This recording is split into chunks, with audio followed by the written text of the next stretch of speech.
Students welcome to my channel. நம்ம சேனலில் புதுசாக என்ன வீடியோ பார்க்குறீங்கன்னா மறக்காமல் சப்ஸ்கிரைப் பண்ணுறேங்க. பக்கத்தில் இருக்கிற பெல் ஐக்கனை கிளிக் பண்ணுறேங்க. அப்போ தான் நான் போகிற ஒவ்வொரு வீடியோ நோட்டிஃபிகேஷனாக வரும். அது மட்டும் இல்லாமல் நிறைய பேர் லைக் பண்ணாமல் பாருங்கள். லைக் பண்ணுங்கள். வாங்க வீடியோக்குள்ளே போகலாம். இன்றைக்கி நம்ம சேனலில் என்ன வீடியோ பார்க்க போகிறோன்னா 10th ஸ்டாண்டர்ட் சோசியல் சயின்ஸ். நாளைக்கு பார்த்தீங்கன்னா பப்ளிக் எக்ஸாம் இருக்குது. இதுதான் உங்களுடைய லாஸ்ட் எக்ஸாம். அதனால் நல்லா பக்காவாக நீங்கள் பார்த்தீங்கன்னா மார்க் எடுக்கணும்னு சொல்கிறதுக்காகவே உங்களுக்கு பார்த்தீங்கன்னா டைமில் ஒன்று மேப்பும் ஆல்ரெடி வீடியோ போடுறேன்னு சொல்லியிருந்தேன். அந்த வீடியோ தான் எல்லாம் பார்க்க போகிறோம். சரி வாங்க வீடியோக்குள்ளே போகலாம். இந்த வீடியோவில் பார்த்திங்கன்னா முக்கியமான ஒரு விஷயம். இந்த வீடியோ தயவுசெய்து 10th ஸ்டாண்டர்ட் ஸ்டூடெண்ட்ஸ் ஷேர் பண்ணுங்கள். ஏன்னா ரொம்ப ஹெல்ப்ஃபுல்லான வீடியோ. ஃபெயிலாக ஒரு ஸ்டூடெண்ட்டாக இருந்தாலும் இதில் அசால்ட்டாக மார்க் எடுக்க முடியாது. ஏன்னா டைம் லைன் பார்த்தீங்கன்னா 5 மார்க். அது பார்த்தீங்கன்னா மேப் பார்த்தீங்கன்னா 8 மார்க் மொத்தம் 14 மார்க்கா. அது பார்த்தீங்கன்னா 1 வேர்டில் பார்த்தீங்கன்னா நீங்கள் ஒரு 10 மார்க் வாங்குறீங்கன்னு வச்சுக்கோங்க. அப்போ 24 மார்க் இன்னும் 11 இன்னும் பார்த்தீங்கன்னா 11 மார்க் எடுத்தால் 35 மார்க். அப்போ ஜஸ்ட் நீங்கள் பாஸ் பண்ணிடலாம். அதுக்கு தான் சொல்கிற ஸ்டூடெண்ட் நம்ம சேனல் பொறுத்த வரைக்கும் ஒன் வேர்டு பார்த்தோன்னா முதல்ல முடிச்சிருக்க வேண்டியது இருக்கணும். அது பார்த்தீங்கன்னா டைம் லைனு மேப்பை இதை முடிச்சிருங்க. அது பார்த்தீங்கன்னா நீங்கள் 5 மார்க் கண்டிப்பாக ஒன்று எழுதுங்க. நான் கொடுத்துக்கிற இம்பார்ட்டன்ட் கொஷனில் இருக்குது பச்சாலே போதும். 5 மார்க் ஒன்று எழுதிருவீங்க. அது fill in the blanks match the following. ரெண்டுத்தில் ஒரு அதில் ஒரு 6 மார்க் வருதுன்னு வச்சுங்க ஸ்டூடெண்ட்ஸ். அப்போது மொத்தம் கால்குலேட் பண்ணி பார்த்தீங்கன்னா 35 மார்க் உங்களுக்கு கன்ஃபார்ம் கையில் இருக்குது. அதனால தான் சொல்கிற ஸ்டூடெண்ட்ஸ் இது ரொம்ப ஹெல்ப்ஃபுல்லான வீடியோ. ப்ளீஸ் பார்த்தீங்கன்னா இது parents or teachers 11th standard students 12th standard students பார்த்தா கூட சரி. இதை 10th ஸ்டாண்டர்ட் ஸ்டூடெண்ட்ஸ் பார்த்தீங்கன்னா உங்கள் ஷேர் பண்ணி அவங்கள பார்க்க சொல்லுங்கள். இது ரொம்ப ரொம்ப ஹெல்ப்ஃபுல்லான வீடியோ. அதுக்கு தான் நான் சொல்கிறேன் ஸ்டூடெண்ட்ஸ். ஏன்னா இது கண்டிப்பாக உங்களுக்கு தேவைப்படும் வீடியோ.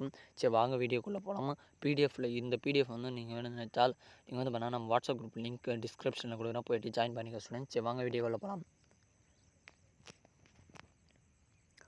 எவ்வளோ பக்காவாக இது கவர்மெண்ட்டே பார்த்தீங்கன்னா ஒரு அஃபிஷியலாக வெளியிட்டு தான். ஏன்னா கவர்மெண்ட் ஒவ்வொரு பப்ளிக் எக்ஸாம் அப்போது அந்தந்த சப்ஜெக்ட் கவர்மெண்ட்டு மெட்டீரியல் வெளியிடுவாங்க. அந்த மெட்டீரியல் தான் இது. அவங்களே காலக்கோடுன்னு சொல்லிட்டு 1900லேருந்து 1920 வரைக்கும் நடந்தது. 1920லேருந்து 1940 வரைக்கும் என்னென்ன நடந்தது. 1941லேருந்து 1960 வரைக்கும் என்ன நடந்தது. 1961லேருந்து 1992 வரைக்கும் என்ன நடந்ததுன்னு சொல்லிட்டு எல்லாருமே பக்காவாக கொடுத்துருக்காங்க. இதில் பார்த்தீங்கன்னா நீங்கள் புக் பேக்கில் இருக்கிற இது கூட நீங்கள் படிச்சிக்கலாம். பட் சப்போஸ் நீங்கள் பார்த்தீங்கன்னா இதுலேயும் படிச்சு தந்தாலும் படிச்சுக்கலாம். ஏன்னா அதில் பண்ணால் பெருசாக இருந்தாலும் இதில் பண்ணால் ஷார்ட் பண்ணி கொடுத்துப்பாங்க. ஏன்னா இது கவர்மெண்ட்டே வெளியிட்டதுனால இதில் பண்ணால் என்ன ஷார்ட்டாக இருக்குது பார்த்தீங்கன்னா நீங்கள் அசால்ட்டாக படிச்சிக்கலாம் ஸ்டூடெண்ட்ஸ். அது மட்டும் இல்லாமல் அரசு தேர்வில் பார்த்தீங்கன்னா இதெல்லாம் கேட்ட வினாக்கள் பார்த்தீங்கன்னா 1920லேருந்து 1920 வரைக்கும் கேட்டது. அது இப்படி தான் இந்த மாடலில் தான் என்ன ஸ்டூடெண்ட்ஸ். ஏன்னா அப்படி தான் நீங்கள் ஏறணும். அப்படி ஏன்னா தான் உங்களுக்கு 5 மார்க் கண்டிப்பாக கிடைக்கும். இப்போ மேப்பை பார்ப்போம். தமிழக வரைபடம் கேட்பாங்க. அது வேர்ல்டு மேப் கேட்பாங்க ஸ்டூடெண்ட்ஸ். தமிழக வரைபடம் பார்த்தோன்னா மன்னார் வளைகுடா, சேலம், நீலகிரி, காவேரி ஆறு, அடுத்து வங்காள விரிகுடா, சென்னை, அடுத்து பறவைகள் சரணாலயம், இப்படி தான் கேட்பாங்க. தமிழ்நாடு மேப் பொறுத்த வரைக்கும். வேர்ல்டு மேப் பொறுத்த வரைக்கும் பார்த்தோன்னா நர்மதா ஆறு இருக்குது அப்படின்னு தான் கேட்பாங்க. North east monsoon, West Bengal இருக்குது அப்படின்னு தான் இது என்னது வேர்ல்டு மேப்பில் கேட்பாங்க. அது பார்த்திங்கன்னா சரி இப்போ வாங்க பார்ப்போம். வேர்ல்டு மேப் பார்ப்போம். அதுக்கு முன்னாடி இங்கே பார்த்தீங்கன்னா கீழே என்ன வைகை அணை ஏதேனும் ஒரு சர்வதேச விமான நிலையம் சொல்லிட்டு கொடுத்துருக்காங்க. ராமேஸ்வரம், சென்னை, வங்காள விரிகுடா, மதுரை, கன்னியாகுமரி இணைக்கும் சாலை வழி, நீலகிரி குன்றுகள், சோழமண்டல கடற்கரை, நெல் விளையும் பகுதி. அதான் நெல் விளையும் பகுதி. அது இதெல்லாம் ஜாகிரஃபியில் வரும். ஏன்னா அவங்க பார்த்தோன்னா எதிர்பார்ப்பாங்க எங்கெங்கே ரெட் சாயில் இருக்குது, எங்கெங்கே பிளாக் சாயில், எங்கெங்கே என்ன மண் வளங்கள் சொல்லிட்டு அந்தமாரி கேட்பாங்க. இப்போ பார்த்தீங்கன்னா இந்த மேப்லாம் பார்த்தீங்கன்னா ரொம்ப இது இம்பார்ட்டன்ட். நீங்கள் ரொம்ப அக்யூரேட்டாலாம் போடணுன்னு கிடையாது ஸ்டூடெண்ட்ஸ். ஏன்னா ரொம்ப அக்யூரேட்லாம் யாரும் இது பண்ண முடியாது. அதுதான் சொல்கிறேன் ஸ்டூடெண்ட்ஸ். நார்மலாக போதும். தேயிலை விளையும் அதான் ஆரவல்லி மலைத்தொடர் எங்கே, அது சோட்டா நகர் பீடபூமி எங்கே, காம்பமலை விட அந்த இது ட்ரையாங்கல் ஷேப் பாருங்கள். அது முக்கியமாக பாருங்கள். ஏன்னா டெக்கான் பிளேட்டோ ரொம்ப ரொம்ப இம்பார்ட்டன்ட். அந்த மேப் கண்டிப்பாக பாருங்கள். அடுத்து டெல்லி, இந்திய ரயில்வே, இதெல்லாம் சென்னையை பற்றி இது பண்ணுறது. இது மண் சம்பந்த இது. அங்கே கிழக்கு தொடர்ச்சி மலை, மேற்கு தொடர்ச்சி மலை, அது டைலாமாக் மலைத்தொடர், ஜாஸ்கார் மலைத்தொடர்லாம் பார்த்துங்க. ஏன்னா ரொம்ப ரொம்ப இம்பார்ட்டன்ட். ஆறு பார்த்துங்க ரிவரு. அது பார்த்தீங்கன்னா கோதுமை விளையும் பகுதி, கரும்பு விளையும் பகுதி, இரும்பு, இதெல்லாம் ரொம்ப ரொம்ப இம்பார்ட்டன்ட். இதையும் பார்த்துக்கணும் ஸ்டூடெண்ட்ஸ். அதுவும் இல்லாமல் இங்கே பார்த்தீங்கன்னா தமிழ்நாடு மேப் கொடுத்துருக்காங்க. தமிழ்நாடு மேப்பில் பார்த்திங்கன்னா எங்கே நெல் விளையும் அதேமாரி தான். எல்லாமே இது தான். அடுத்து நதி சொன்னது தான் நம்ம நர்மதா நதி, தப்தி ஆறு, அடுத்து கோதாவரி அடுத்து கிருஷ்ணா, அடுத்து தர்மதர், கோசி, இந்த நதியெல்லாம் வந்து பார்த்துங்க ஸ்டூடெண்ட்ஸ். ஏன்னா ரொம்ப இம்பார்ட்டன்ட் தான் நம்ம கொடுத்துன்னு வந்துக்கிறோம். அதனால் ப்ளீஸ் உங்கள் தெரிஞ்ச ஸ்டூடெண்ட்ஸுக்கெலாம் வந்தாங்கன்னா, ஃப்ரெண்ட்ஸுக்கெலாம் வந்தாங்கன்னா ஷேர் பண்ணி இந்த வீடியோ வந்து சப்ஸ்கிரைப் பண்ண சொல்லுங்கள். ஏன்னா ரொம்ப இம்பார்ட்டண்டான வீடியோ இது. அதனால தான் சொல்கிறேன் ஸ்டூடெண்ட்ஸ், இது ரொம்ப இம்பார்ட்டண்டான வீடியோ. ப்ளீஸ் வந்து பார்த்தீங்கன்னா இந்த நம்ம சேனலை வந்து ஷேர் பண்ணி அவங்களும் சப்ஸ்கிரைப் பண்ண சொல்லி இந்த வீடியோ வந்து வேணால் அவங்களுக்கு ஷேர் பண்ணி விடுங்க. ஏன்னா இது ரொம்ப ஹெல்ப்ஃபுல்லான வீடியோ. ஜஸ்ட்டு பாஸ் பண்ணுறதுக்காவது உங்களுக்கு வந்துன்னா வழி கிடைக்கும். நான் ஆல்ரெடி சொன்னதான் நம்ம சேனல் பார்த்திங்கன்னா 1 வேர்டு கண்டிப்பாக முடிச்சிருக்கணும். 1 வேர்டில் வந்து பார்த்தீங்கன்னா உங்களுக்கு 10 மார்க் கேரண்டியாக நீங்கள் வந்து நீங்கள் எல்லா சாப்டரில் இருக்கிற 1 வேர்டு படித்தாலே போதும். 10 மார்க் இல்லைனா 12 மார்க் கண்டிப்பாக கேரண்டியாக. ஏன்னா 2 மார்க் தான் உங்களுக்கு பார்த்தீங்கன்னா மேக்ஸிமம் இன்செட் கேட்கறதுக்கு வாய்ப்பு இருக்குது. அது வந்து வேணால் 10 2 மார்க் கேட்குறாங்க. 10 2 மார்க்கில் வந்து வேணால் ஹிஸ்ட்ரியில் பொறுத்த வரைக்கும் ஒரு 2 2 மார்க் இல்லைனா 3 2 மார்க் மேக்ஸிமம் அதிகபட்சமாக வந்து பார்த்தீங்கன்னா. அதே மாட்ரேட்டாக கேட்குற மாதிரி இருந்தாங்கன்னா ஒரு 2 தான் வரும். அது ஈஸியாக டஃப்பாக கேட்குற மாதிரி இருந்தால் 4 கேட்பாங்க, 2 கேட்பாங்க. மாட்ரேட்டாக கேட்குற மாதிரி இருந்தால் 3 வரும்.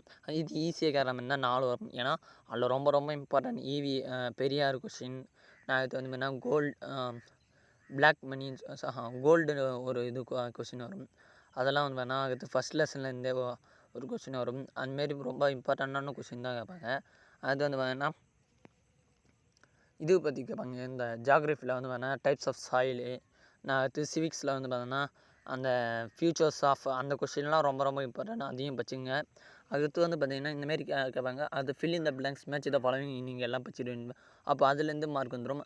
அப்போது இதுலேயே வந்து பார்த்தீங்கன்னா உங்களுக்கு 14 மார்க் வந்துடுது. அடுத்து வந்து பார்த்திங்கன்னா டைம் லைன் வந்து பார்த்தீங்கன்னா 5 மார்க். அடுத்து வந்தோம்னா மேப் வந்து பார்த்தீங்கன்னா 8 மார்க். அப்போது இது சேர்த்து 14 மார்க்கு, அங்கே ஒரு 10 மார்க்கு, மொத்தம் 24 மார்க்கு. அடுத்து வந்து பார்த்தீங்கன்னா கொஷின் ஆன்சர் ஒரு 5 மார்க் எழுதிங்க. அப்போ இன்னொரு 5 மார்க். அப்போது வந்து பார்த்தீங்கன்னா 10 மார்க் கூட ஒரு 1 வேர்டு வந்து பார்த்தீங்கன்னா சப்போஸ் நீங்கள் எதனா ஒன்று இல்லைனா எதனா ஒரு 2 மார்க் நீங்கள் எக்ஸ்ட்ரா உங்களுக்கு செஞ்சு தெரிஞ்சுக்கிட்டால் அதுக்கு ஒரு மார்க். அப்போது நீங்கள் 4 2 மார்க் எழுதிங்க மேக்ஸிமம். 4 2 மார்க்குள்ளே ஒரு 5 மார்க், இன்னொரு 2 மார்க் எழுதிங்க. அதில் ஒரு மார்க் போடுறாங்க வச்சுக்கோங்க. அப்போது கரெக்டாக 35 மார்க் உங்களுக்கு கம்ப்ளீட்டாக உங்கள் கையில் இருக்குது. நீங்கள் பயப்படாமல் எக்ஸாம் போகலாம். அதுக்கு ஆனால் சிவிக்ஸில் எக்கனாமிக்ஸில் எந்தெந்த கொஷின் வந்தோன்னா இம்பார்ட்டன்ட் சொல்லிட்டு நான் இன்றைக்கி வந்து அப்லோட் பண்ணேன். அந்த வீடியோவும் நீங்கள் பார்த்துன்னு இருங்க. இது மாதிரி நான் ஆல்ரெடி சொன்னதான் லைக்கும் யாரும் பண்ண மாட்டேறீங்க, நம்ம சேனல்லையும் சப்ஸ்கிரைப் பண்ண மாட்டேறீங்க. ஏன்னா ரொம்ப கஷ்டமாக இருக்குது. இவ்வளோ கஷ்டப்பட்டு நான் வீடியோ போட்டும், பட் எனக்கு எந்த மோட்டிவேஷனும் எதிர்பார்க்குற மாதிரி நீங்கள் பண்ண மாட்டீங்க. அது ப்ளீஸ் கொஞ்சம் பார்த்து பண்ணி விடுங்க ஸ்டூடெண்ட்ஸ். நான் கஷ்டப்பட்டு ரொம்ப தேடி கண்டுபிடிச்சி தான் இந்த வீடியோலாம் போட்டுட்டு வந்துங்க. ஏன்னா நம்மளே எல்லாத்தையும் அனலைஸ் பண்ணி போகிறதுனால ரொம்ப கஷ்டமாக இருக்குது. ஏன்னா தனி மனிதன் தானே போகிறதுனால ப்ளீஸ் வந்து பார்த்தீங்கன்னா ஹெல்ப் பண்ணுங்கள் ஸ்டூடெண்ட்ஸ். இது ரொம்ப இம்பார்ட்டண்டான வீடியோ. அதுக்கு மட்டும் இல்லாமல் சென்டம் எடுக்கணும்னு சொன்னீங்கனாலும் அதுக்கு ஒரு மெட்டீரியல் போட்டுக்கிறேன். அந்த மெட்டீரியல் வீடியோ வந்து பார்த்தீங்கன்னா இங்கே டிஸ்கிரிப்ஷனில் கொடுக்குறேன். போய்ட்டு அந்த வீடியோ பார்க்கலன்னா போய் பாருங்கள் ஸ்டூடெண்ட்ஸ். இதை வந்து பார்த்தீங்கன்னா பார்ட் 2 வீடியோ தான். ஏன்னா மெட்டீரியல் அதில் வந்து பார்த்தீங்கன்னா மேப்பு டைம்லைன் கொடுத்துடல. அதனால தான் இது கவர்மெண்ட் தனியாக இது பண்ணியிருந்தாங்க. அதனால் இது கொடுக்குறேன் ஸ்டூடெண்ட்ஸ். அது மட்டும் இல்லாமல் நிறைய பேர் வந்தோன்னா சப்ஸ்கிரைப் பண்ண 98% வந்தோன்னா சப்ஸ்கிரைப் பண்ண தான் பார்க்குறீங்க. ப்ளீஸ் வந்து பார்த்தீங்கன்னா சப்ஸ்கிரைப் பண்ணிட்டு பாருங்கள் ஸ்டூடெண்ட்ஸ். ஏன்னா ஹெல்ப்ஃபுல்லான வீடியோ தான் நான் போட்டுன்னு வரோம். அது வந்து 10th ஸ்டாண்டர்டுக்கு வந்தோன்னா பப்ளிக் எக்ஸாமுக்கு போகிறதுக்கு முன்னாடி ஒரு மாடல் கொஷின் பேப்பர் வந்து போடுவேன். அதை கண்டிப்பாக நீங்கள் பார்த்துட்டு தான் போகணும். ஏன்னா உங்களுக்கு வந்து பார்த்தீங்கன்னா அந்த வீடியோ பார்த்தாலே போதும். ஏன்னா அதில் எது நீங்கள் படிச்சிருக்க வேண்டியது, இன்னும் எதுனா படிக்காமல் இருந்தால் அது படிச்சிக்கிற மாரி சொல்லிட்டு அதில் கொஷின்லாம் இருக்குது. அந்த கொஷின் அந்த வீடியோ வந்துன்னா இன்றைக்கி ஈவினிங் இல்லைனா நாளைக்கு காலையில் வீடியோ வந்து நான் போட்டுருவேன். சரி, தேங்க்யூ ஸ்டூடெண்ட்ஸ். தேங்க்யூ ஃபார் வாட்சிங் மை சேனல்.